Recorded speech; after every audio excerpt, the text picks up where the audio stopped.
Hi అండి, అందరికీ నమస్కారం. Welcome to Vijayalakshmi cooking and vlogs. ఈరోజు అయితే ఒకే వీడియోలోనే 3 వీడియోలు అయితే పెట్టానన్నమాట. చూడండి ఆ వీడియోలు ఏంటేంటి అనేది చూసేయండి. మళ్ళీ ముందుగా అయితే నేను ఇక్కడ క్యాప్సికమ్ కర్రీ అయితే చేయబోతున్నాను. చాలా అంటే చాలా టేస్టీగా సూపర్గా ఉంటుందన్నమాట.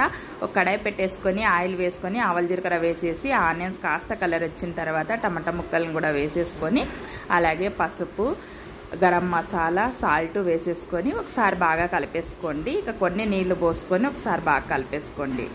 కాస్త అలా మగ్గిన తర్వాత క్యాప్సికమ్ ముక్కలు కూడా వేసేసుకోండి. వేసేసుకొని ఒకసారి బాగా కలిపేసుకోవాలి. ఇక అలాగే ఒక 10 నిమిషాల పాటు మూత పెట్టి అలాగే వదిలేయాలన్నమాట. మగ్గిపోతాయి క్యాప్సికమ్ తొందరగా. చూడండి ఇక 10 నిమిషాలు అయింది కదా, మూత తీసి ఒకసారి బాగా కలిపేసుకుందాం. మనకి వేడి వేడి క్యాప్సికమ్ కర్రీ అయితే రెడీ అయిపోయిందండి. ఇక కాంబినేషన్కి అయితే ఇక చపాతీలు చేశానమాట.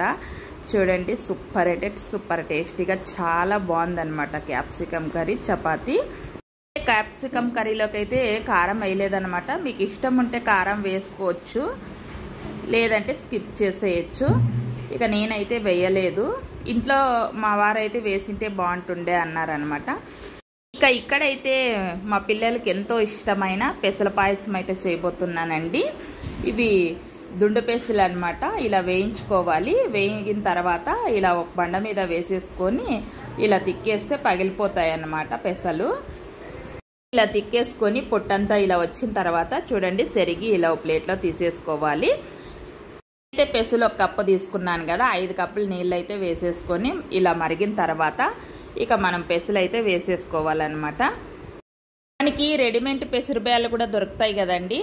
ఆ పెసరబేళ్ళతో చేసుకుంటే ఇంత టేస్ట్ రాదనమాట పాయసము. ఇలా చేసుకొని చూడండి ఒకసారి. చాలా అంటే చాలా టేస్టీగా సూపర్గా ఉంటుందన్నమాట. మీకు ఈ నీళ్లు గట్టిగా కావాలనుకుంటే 4 కప్పులు వేసుకోవచ్చు. కాస్త అలా జ్యూసీగా ఉండాలనుకుంటే 5 కప్పులు నీళ్ళు వేసుకోవచ్చు అనమాట. ఇక నేనైతే 1½ కప్పు వేసాను బెల్లము. ఇక అలాగే కాస్త ఇలాచి పొడి కూడా వేసేసాను. ఇక మనకి పాయసం అయితే రెడీ అయిపోయిందండి. ఇక ఇక్కడైతే నేను మా వారికి ఇష్టమైన క్యాప్సికమ్ బజ్జీలు అయితే చేయబోతున్నాను. చాలా అంటే చాలా టేస్టీగా సూపర్గా వచ్చాయన్నమాట బజ్జీలు అయితే.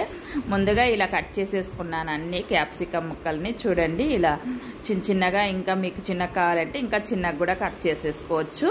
ఇక అన్ని కట్ చేసేసుకున్నాం కదా, ఒక బౌల్ పెట్టేసుకొని కొన్ని నీళ్లు వేసేసుకొని అలాగే జీలకర్ర, సాల్ట్, అలాగే కాస్త వంట సోడా వేసేసుకొని ఇక 1½ కప్పు శనగపిండి కూడా వేసేసుకున్నాను. సేమ్ బజ్జీల పిండి కలుపుకుంటాం కదా, అలాగా కలిపేసుకోవాలి. ఇక వేడి ఆయిల్ వేసుకుంటే వేసుకోవచ్చు అనమాట, ఇంకా బజ్జీలు బాగా పొంగుతాయి. ఇక అయితే నీళ్ళు వేసేసుకుంటూ ఇలా కలుపుకుంటా ఉన్నాను పిండిని అయితే. చూడండి ఇక పిండి అయితే ఇలా కలిపేసుకుంటే సరిపోతుంది. ఇంకా చూడండి ఇక బజ్జీలు వేసుకున్నట్లు వేసుకునడమే ఇక క్యాప్సికమ్తో. ఇక చూడండి ఆయిల్ హీట్ అయిన తర్వాత ఇక వేసేసుకోవాలన్నమాట. ఇక నేనైతే క్యాప్సికమ్తో ఫస్ట్ టైం అనమాట బజ్జీలు చేయడము. చాలా అంటే చాలా టేస్టీగా సూపర్గా వచ్చాయి బజ్జీలు అయితే. ఇక కాస్త కలర్ వచ్చిన తర్వాత ఇక అన్నీ ఇలా తిరిగేసుకోవాలన్నమాట బజ్జీల్ని.